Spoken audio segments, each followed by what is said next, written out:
Oi, meus amores, vamos começar aí mais um vídeo da série. Se vocês estiverem gostando, me sigam aí, deixem um like no vídeo também, tá bom? Deixem seus comentários, me digam se vocês estão acompanhando todos os dias, ou se estão pulando um dia, fazendo outro dia, como está sendo o devocional de vocês. Eu espero que esteja ajudando vocês com a leitura da Bíblia. Eu espero também que vocês estejam aprendendo algumas coisas, porque a gente faz eu faço alguns comentários, na verdade, de coisas que eu aprendi no curso de teologia. Então, assim, as coisas que eu digo, as curiosidades, algumas coisas que eu comento, são coisas realmente que eu aprendi no meu curso de teologia, tá bom, gente? E algumas coisas, claro, são minhas opiniões. Eu sempre deixo claro quando é minha opinião, tá? Faço algumas brincadeiras, mas esse é meu jeito. Eu sou assim, eu sou descontraída, eu sou uma pessoa feliz, tá bom? Então vamos lá, vamos começar a nossa leitura. E eu também vou dividir o vídeo em dois aí, pra não ficar muito longo, tá bom? Mas eu sempre estipulo pra vocês estarem comigo durante 1 hora aí, tá? 2 vídeos de 30 minutinhos, ok? Então vamos lá, sem mais delongas, vamos lá hoje. Hoje eu estou uma menina moça, com pérolas no cabelo, né? De blazer, hoje eu estou bem. Tomando uma Coca-Cola. Nunca tomo nada na frente de vocês, mas aqui já tá tarde. Eu estou com sono, eu estou cansada, mas eu quero gravar o vídeo pra vocês. Então, eu estou tomando Coca-Cola. Porque ela dá um up, ok? Então, vamos lá, capítulo 16, Davi e Ziba. Mal Davi tinha passado pelo alto do monte, lá estava à sua espera Ziba, criado de Mefibosete. Ele trazia 2 jumentos carregados, 200 pães. Ai, gente, perdão. Essa parte que eu já li, 16, é abaixo. Simei amaldiçoa Davi. I'm so sorry. Pra quem... Só recapitulando aqui, né? Mefibosete era o filho, né? Era o neto de Saul, filho de Jonathan, que Davi teve misericórdia, ajudou ele, deu as terras para ele, e ele acabou sendo mal agradecido, né? E ficando em Israel ao invés de seguir Davi. Então, Davi tirou as terras dele e passou para Ziba. Então, aí, logo depois, eu já vou estar lendo agora, Simei amaldiçoa Davi. Chegando o rei Davi a Baurim, um homem do clã da família de Saul, chamado Simei, filho de Gera, saiu da cidade proferindo maldições contra ele. Ele atirava pedras em Davi, e em todos os conselheiros do rei, embora todo o exército e a guarda de elite estivessem à direita e à esquerda de Davi, enquanto amaldiçoava, Simei dizia: saia daqui, assassino bandido. O Senhor retribuiu a você todo o sangue derramado na família de Saul, em cujo lugar você reinou. O Senhor ergueu o reino das mãos, entregou o reino na sua... Ai, gente, desculpa. O Senhor entregou o reino nas mãos de seu filho Absalão. Você está arruinado, porque é um assassino. Então Abissai, filho de Zeruiá, disse ao rei: por que esse cão morto amaldiçoou o rei, meu senhor? Permite que eu lhe corte a cabeça? Mas o rei disse: que é que vocês têm com isso, filhos de Zeruiá? Ele me amaldiçoou porque o Senhor lhe disse que amaldiçoasse Davi. Portanto, quem poderá questioná-lo? Disse então Davi a Abissai e a todos os seus conselheiros: até meu filho, sangue do meu sangue, procura matar-me, quanto mais este benjamita. Deixe-no em paz, que amaldiçoe, pois foi o Senhor que mandou fazer isso. Talvez o Senhor considere a minha aflição e me retribua com o bem a maldição que hoje recebo. Assim Davi e seus soldados prosseguiram pela estrada. Quando Simei ia pela encosta do monte, ao lado oposto, amaldiçoando e jogando pedras e terra, o rei e todo o povo estava com ele. O rei e todo o povo que estavam com ele, exaustos, chegaram ao destino e lá descansaram. O conselheiro de Usai e de Aitofel. Enquanto isso, Absalão e todos os homens de Israel entraram em Israel e Aitofel estava com eles. Então Husai, arquita, amigo de Davi, aproximou-se de Absalão e exclamou: Viva o rei! Viva o rei! Mas Absalão disse a Husai: É essa a lealdade que você tem com seu amigo? Por que você não foi com ele? Respondeu Husai: Não, sou do escolhido do Senhor, deste povo e de todos os israelitas, e com ele permanecerei. Além disso, a quem devo servir? Não deveria eu servir ao filho, como assim servir ao teu pai? Também te servirei. Então Absalão disse a Aitofel: Dai-me seu conselho, que devemos fazer? Aitofel respondeu: Aconselho que tenhas relações com as concubinas do teu pai, que o teu pai deixou, para tomar conta do palácio. Então todo Israel ficará sabendo que te tornasse repugnante para teu pai, e todos os que estão contigo se encherão de coragem. Aqui se cumpre aquela palavra de Deus, né?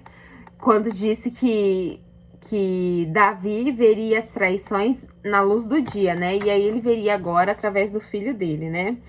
E assim armaram uma tenda no terraço do palácio para Absalão. E ele teve relações com as concubinas do seu pai à vista de todo Israel. Oh my gosh! Naquela época, tanto Davi como Absalão consideravam os conselheiros de Aitofel como se fossem a palavra do próprio Deus. Aitofel disse a Absalão: Permita-lhe escolher 12.000 homens e partirei esta noite em perseguição a Davi. E eu o atacarei enquanto está exausto e fraco. Vou causar-lhe pânico e seu exército fugirá. Depois matarei somente o rei e trarei todo o exército de volta. E somente um homem que procuras matar. É somente um homem que procuras matar. Assim todo o exército ficará em paz. Esse plano pareceu bom a Absalão e todas as autoridades de Israel. Entretanto, Absalão disse: Chamem também Husai, o arquita, para que ouçamos a opinião dele. Quando Husai entrou, Absalão lhe disse: Aitofel deu-nos conselho dele. Devemos fazer o que ele diz, ou você tem outra opinião? Husai respondeu: O conselho de Aitofel desta vez não é bom. Sabes que o teu pai e os homens que estão com ele são guerreiros e estão furiosos como uma ursa selvagem da qual roubaram os filhotes. Além disso, teu pai é um soldado experiente e não passará a noite com o exército. Ele agora já deve estar escondido numa caverna ou algum lugar. Se alguns dos teus soldados forem mortos no primeiro ataque, quem souber disso dirá: houve matança no meio do exército de Absalão. Então até o mais bravo soldado, corajoso como leão, ficará morrendo de medo, pois todo o Israel sabe que teu pai é um guerreiro valente e seus soldados são corajosos. Por isso, o seguinte conselho: que se reúnam a ti todos os homens de Israel, desde Dan até Berseba, todos como a areia da praia, e que tu mesmo os conduz à batalha. Então atacaremos onde quer que ele se encontre e cairemos sobre ele, como orvalho cai sobre a terra. E ele e todos os homens não escaparão. Se ele se refugiar em alguma cidade de Israel, levará cordas para lá e arrastaremos aquela cidade para o vale até que não reste ali nem sequer uma pequena pedra. Absalão e todos os homens de Israel consideraram o conselho de Husai, o arquita, melhor do que de Aitofel, pois o Senhor tinha decidido frustrar o eficiente conselho de Aitofel a fim de trazer ruína sobre Absalão. Husai contou ao sacerdote Zadok e a Abiatar o conselho que Aitofel dera a Absalão e às autoridades de Israel, e o que ele mesmo lhes tinha aconselhado. Então pediu que enviasse imediatamente esta mensagem a Davi: Não passe a noite nos pontos de travessia do Jordão no deserto, mas atravesse logo o rio, senão o rei e todo o exército serão exterminados. Jonathan e Aimás estavam em Rogel, e uma serva os informou regularmente, pois não podiam arriscar-se serem vistos na cidade. Eles, por sua vez, iam relatar ao rei Davi o que tinham ouvido, mas um jovem os viu e avisou Absalão. Então eles partiram rapidamente e foram para a casa de um habitante de Baurim, que já tinha um poço no quintal. Eles desceram ao poço e a dona da casa colocou a tampa no poço para disfarçar. Espalhou grão de cereal por cima. Os soldados de Absalão chegaram à casa da mulher e lhe perguntaram: onde está Aimás e Jonatas? A mulher respondeu: eles atravessaram as águas. Os homens os procuraram sem sucesso, voltaram a Jerusalém. Tendo eles ido embora, os dois saíram do poço e foram informar o rei Davi. Falaram-lhe do conselho de Aitofel, dera para ele, e disseram que atravessasse imediatamente o Jordão. Então Davi e todo o seu exército saíram, e quando o sol nasceu, todos tinham atravessado o Jordão. Vendo Aitofel que o seu conselho não havia sido aceito, selou seu jumento e foi para casa, para sua cidade natal. Pôs seus negócios em ordem e depois se enforcou. Oh my gosh! Ele foi sepultado no túmulo do seu pai. Davi já tinha chegado a Mainim quando Absalão atravessou o Jordão com todos os homens de Israel. Absalão havia nomeado Amasa comandante do exército em lugar de Joabe. Amasa era filho de Jeter, um israelita que havia possuído Abigail, filha de Nás, e irmã de Jeruíta, mãe de Joabe. Absalão e os israelitas acamparam em Gileade. Quando Davi chegou a Maanaim, Sobim, filho de Naás, de Rabá, dos Amonitas, Marquim, filho de Amiel, do Lodebar, Gileadita, Barzilai, de Rogelim, trouxeram a Davi e ao exército camas, bacias e utensílios de cerâmica, também trigo, cevada, farinha, grãos torrados, feijão, lentilha, mel e coalhada, ovelhas e queijo de leite de vaca, pois sabiam que o exército estava cansado, com fome e com sede no deserto. Capítulo 18. A morte de Absalão. Davi passou em revista o exército e nomeou comandantes de batalhões de 1.000 e de 100. Depois dividiu o exército em 3 companhias, uma sob o comando de Joabe, outra sob o comando de Abissai, irmão de Joabe, filho de Zeruia, e outra sob o comando de Itai, o Giteu. Disse então o rei ao exército: eu também marcharei com vocês. Mas os homens disseram: não faças isso, se tivermos que fugir, eles não se preocuparão conosco, e mesmo que metade de nós morra em batalha, eles não se importarão. Tu, porém, vale 10.000 de nós. Melhor será que fiques na cidade, daí nos depôs apoio. E dali nos des apoio. O rei respondeu: farei o que acharei melhor. E ficou junto à porta enquanto os soldados marchavam saindo em unidades de 100 e de 1.000. O rei ordenou a Joabe, a Abissai e a Itai: por amor a mim, tratem bem o jovem Absalão.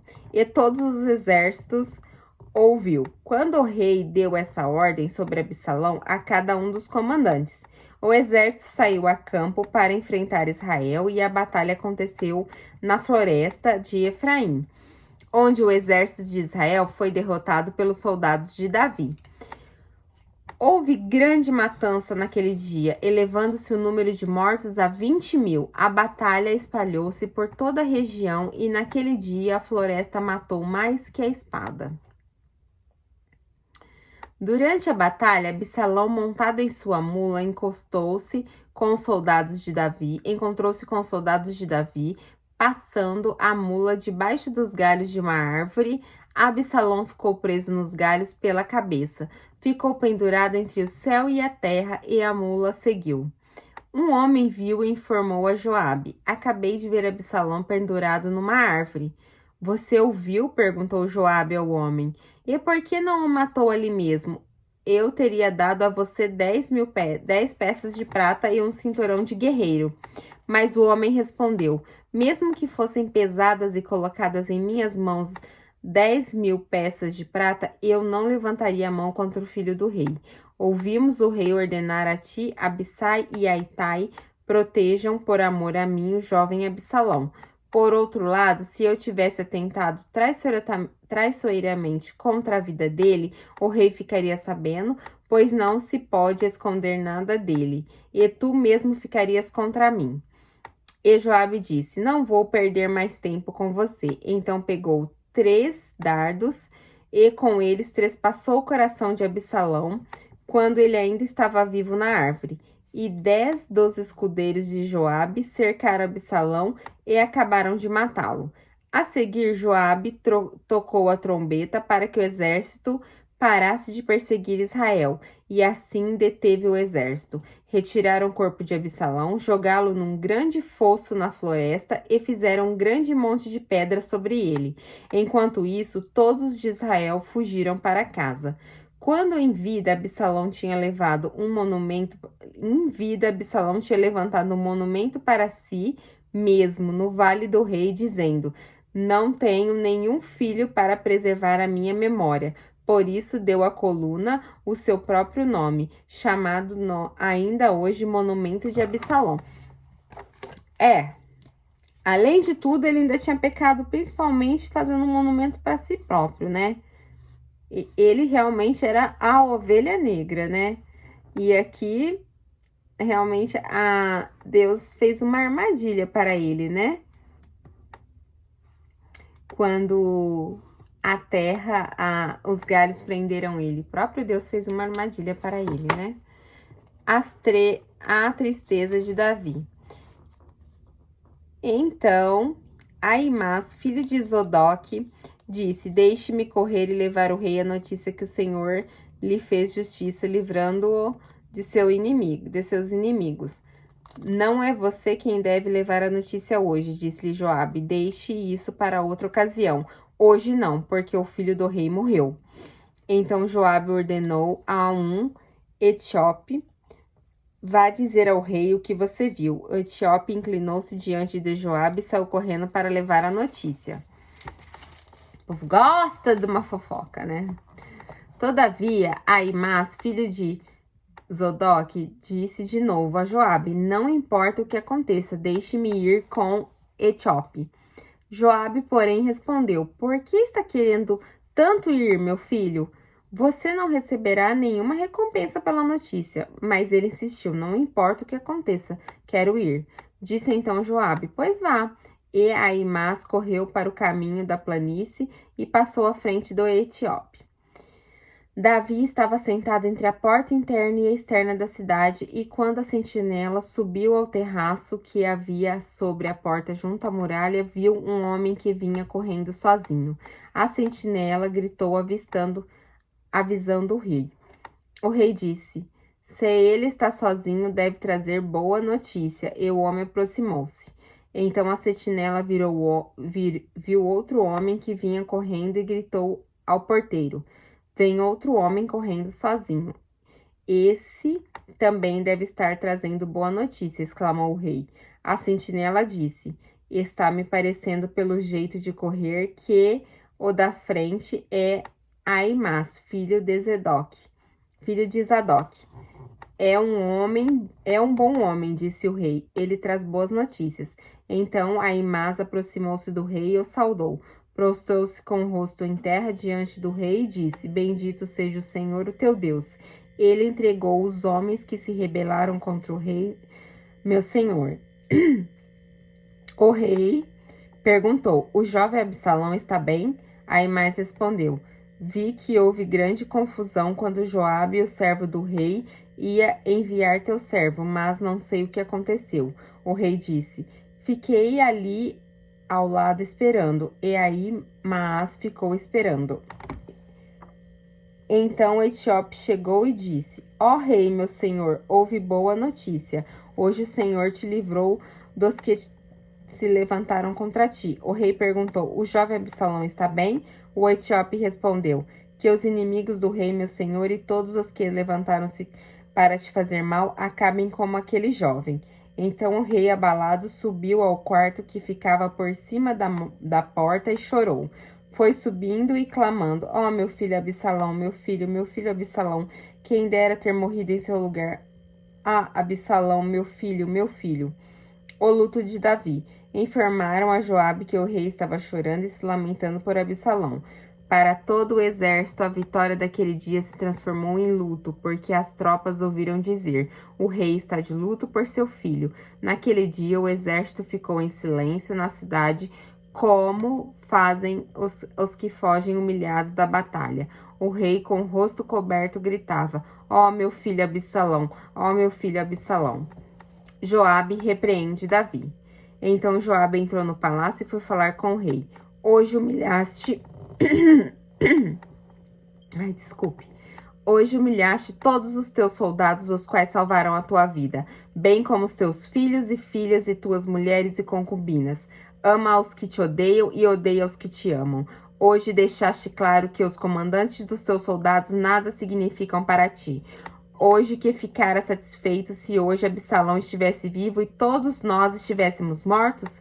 Agora vai e encoraja teus soldados. Juro pelo Senhor que se não fores, nenhum só deles permanecerá contigo esta noite. O que para ti seria pior do que todas as desgraças que já aconteceram desde a tua juventude? Então o rei levantou-se e sentou-se junto à porta da cidade.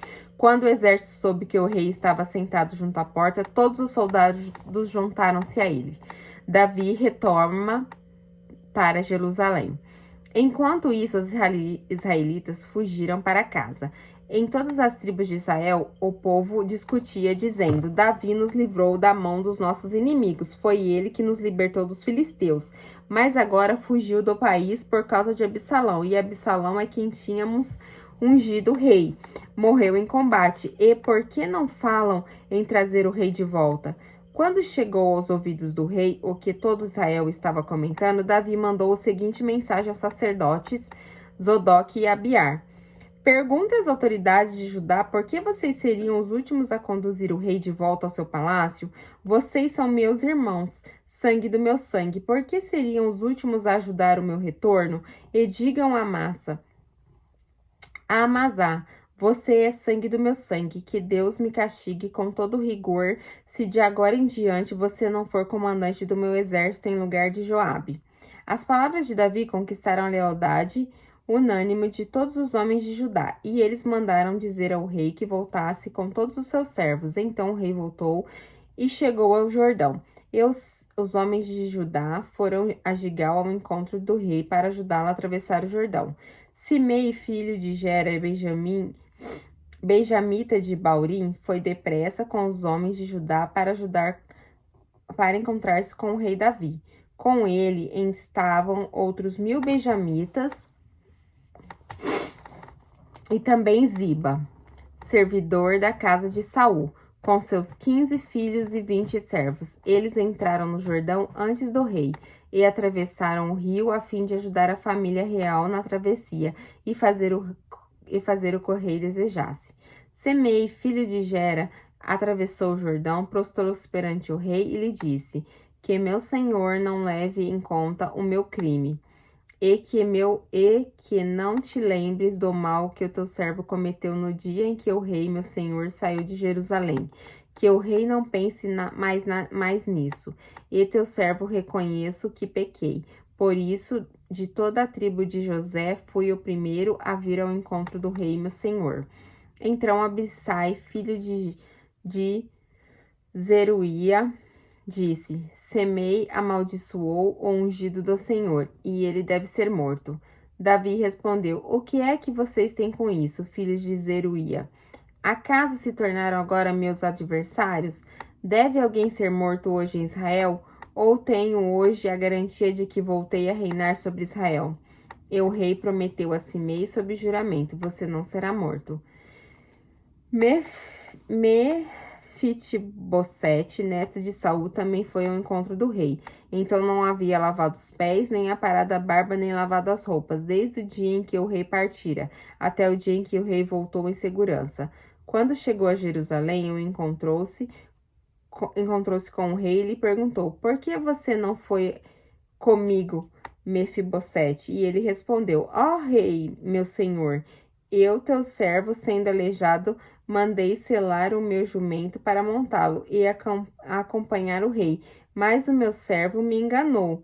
Ele falou mal de mim ao rei, meu senhor, tu és como um anjo de Deus. Faze o que achares melhor. Todos os descendentes de meu avô nada mereciam do meu senhor o rei, senão a morte. Entretanto, desde teu servo um lugar entre os que comem a tua mesa. Que direito tenho eu, pois, de te pedir qualquer outro favor? Disse então o rei: Você já disse o suficiente. Minha decisão é que você exiba, dividam a propriedade. Quer dizer, aí ficou um diz que me diz, e aí o rei não sabia quem é que estava falando a verdade. Então, pediram para dividir a propriedade.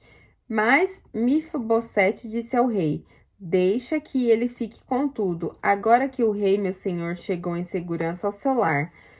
Barzilai de Gileade também saiu de Rogelim, acompanhando o rei até o Jordão, para despedir-se dele. Barzilai era bastante idoso, tinha 80 anos, foi ele que sustentou o rei durante a sua permanência em Naim, pois era muito rico. O rei disse a Barzilai: Venha comigo para Jerusalém e eu cuidarei de você. Barzilai, porém, respondeu: Quantos anos de vida ainda me restam para que eu vá com o rei e viva com ele em Jerusalém? Já fiz 80 anos. Como eu poderia distinguir entre o que é bom e o que é mal? Teu servo mal pode sentir o gosto daquilo que come e bebe. Nem consigo apreciar a voz dos homens e das mulheres cantando. Eu seria mais um peso para o rei, meu senhor. Teu servo acompanhará o rei um pouco mais atravessando o Jordão, mas não há motivo para uma recompensa dessas. Permite que o teu servo volte, e que possa morrer na minha própria cidade, perto do túmulo do meu pai e da minha mãe. Mas aqui o meu servo, Oquimã, que ele vá com o meu senhor o rei. Faz por ele o que achares melhor. O rei disse: Oquimã virá comigo, farei por ele o que você achar melhor, e tudo mais que desejar de mim eu farei por você. Então todo o exército atravessou o Jordão, e também o rei o atravessou. O rei beijou Barzilai e o abençoou, e Barzilai voltou para casa. O rei seguiu para Gigal, e com ele foi Quimã. Todo o exército de Judá e metade do exército de Israel acompanharam o rei. Logo os homens de Israel chegaram ao rei para reclamar: Por que os nossos irmãos, os de Judá, sequestraram o rei e o levaram para outro lado do Jordão? Como também a família dele e todos os seus homens? Todos os homens de Judá responderam aos israelitas: Fizemos isso porque o rei é nosso parente mais chegado. Porque vocês estão irritados? Acaso comemos das provisões do rei ou tomamos dele alguma coisa? Então os israelitas disseram aos homens de Judá: Somos 10 com o rei, e muito maior e nosso direito sobre Davi, e temos muito mais direito sobre Davi do que vocês. Por que nos desprezam? Nós fomos os primeiros a propor o retorno do nosso rei. Mas os homens de Judá falaram ainda mais asperamente aos israelitas. Capítulo 20, a rebelião de Seba contra Davi. Não tem um minuto de sossego, gente. Davi não teve um minuto de sossego. Como Deus havia falado para ele, né? Que ele não teria mesmo, né? A rebelião de Seba contra Davi.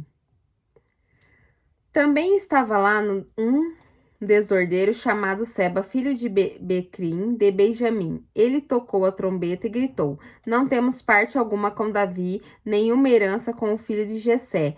Para casa todos, ó Israel. Então todos os de Israel abandonaram Davi para seguir Seba, filho de Bicrim. Mas os de Judá permaneceram com seu rei e acompanharam desde o Jordão até Jerusalém. Quando Davi voltou ao palácio em Jerusalém, mandou confinar numa casa sob guarda as 10 concubinas que tinham deixado tomando conta do palácio. Ele as sustentou, mas nunca mais as possuiu. Ficaram confinadas, vivendo como viúvas até a morte.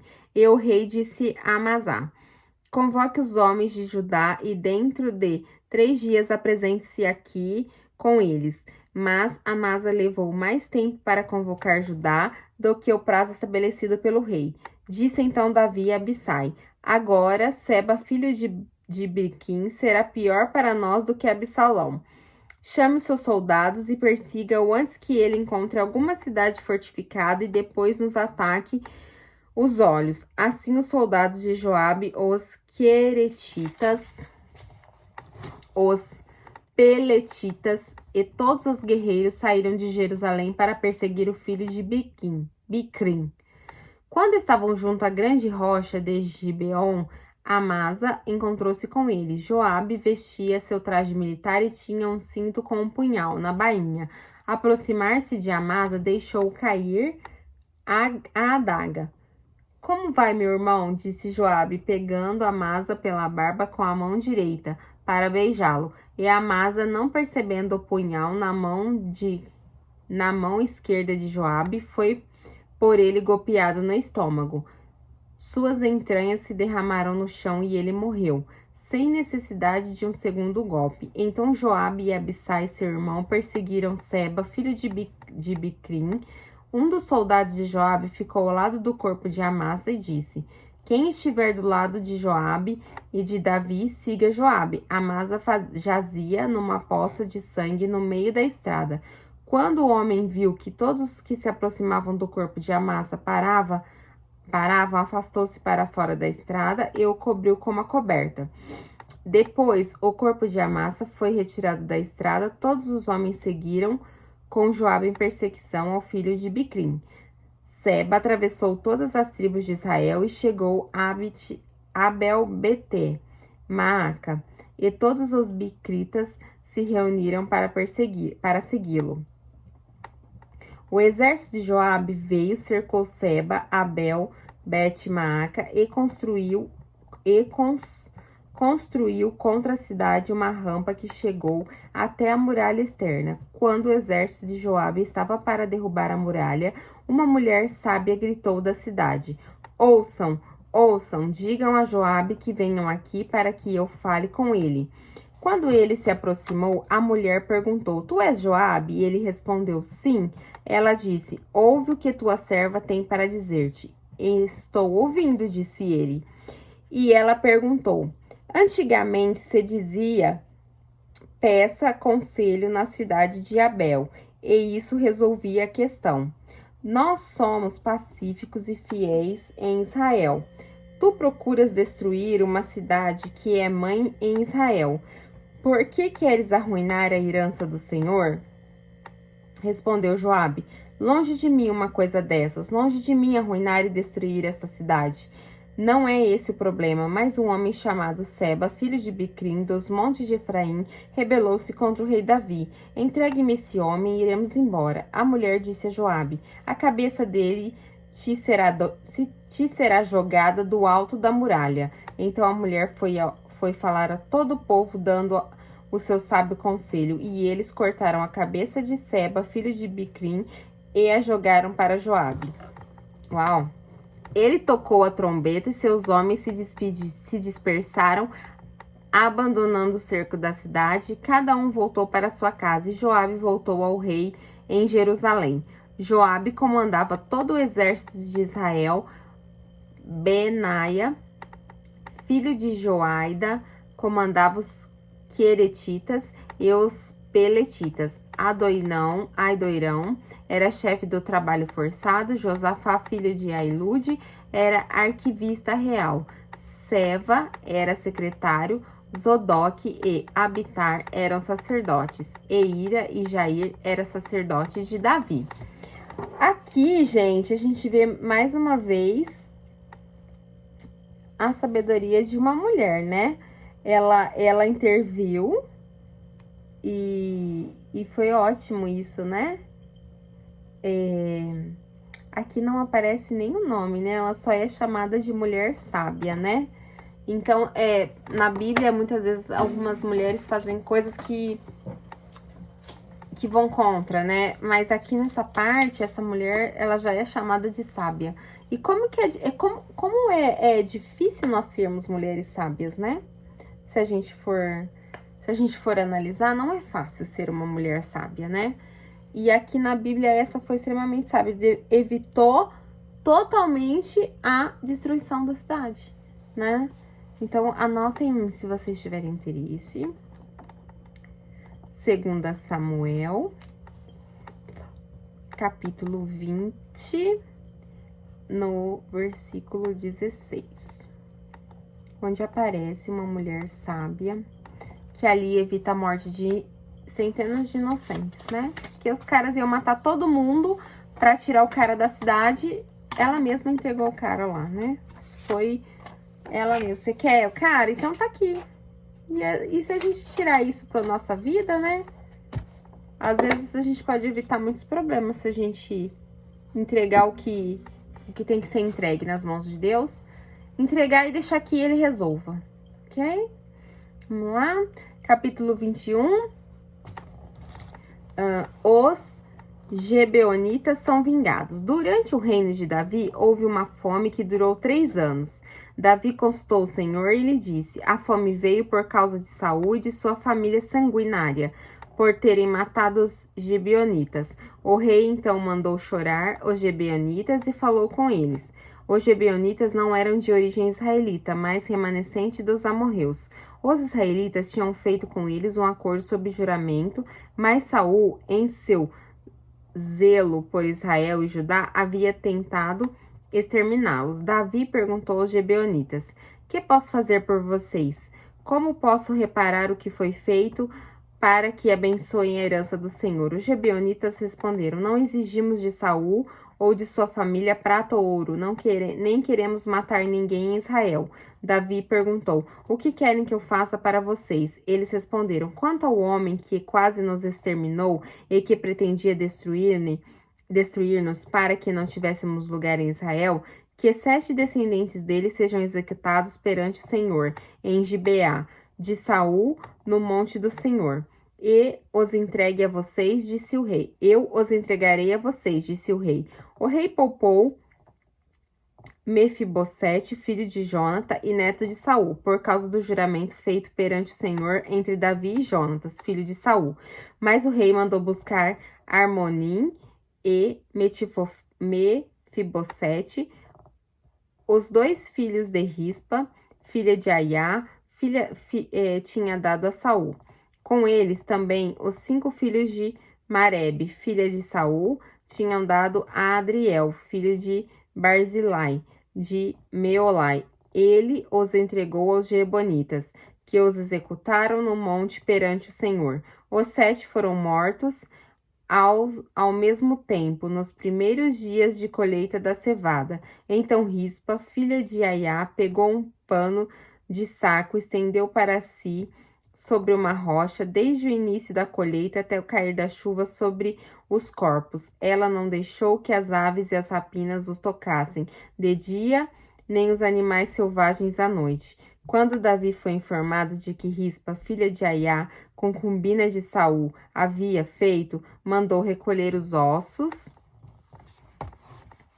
de Saul e de Jonatas, tomando-os dos cidadãos de Jabes-Gileade. Eles haviam roubado os ossos da praça de Beceã, onde os filisteus tinham pendurado, no dia em que mataram Saul no monte Giboa. Davi trouxe de lá os ossos de Saul e de seu filho Jonatã, recolhidos dentre os ossos dos que haviam sido executados. Enterraram os ossos de Saul e Jonatas no túmulo de Quis, pai de Saul, em Zela, na terra de Benjamim, e fizeram tudo o que o rei tinha ordenado. Depois disso, Deus respondeu às orações em favor de Israel. Uau, nada ficava impune naquela época, né? Mas para que Deus voltasse a responder, uma mãe chorou muito, né? E aqui nessa parte fica registrado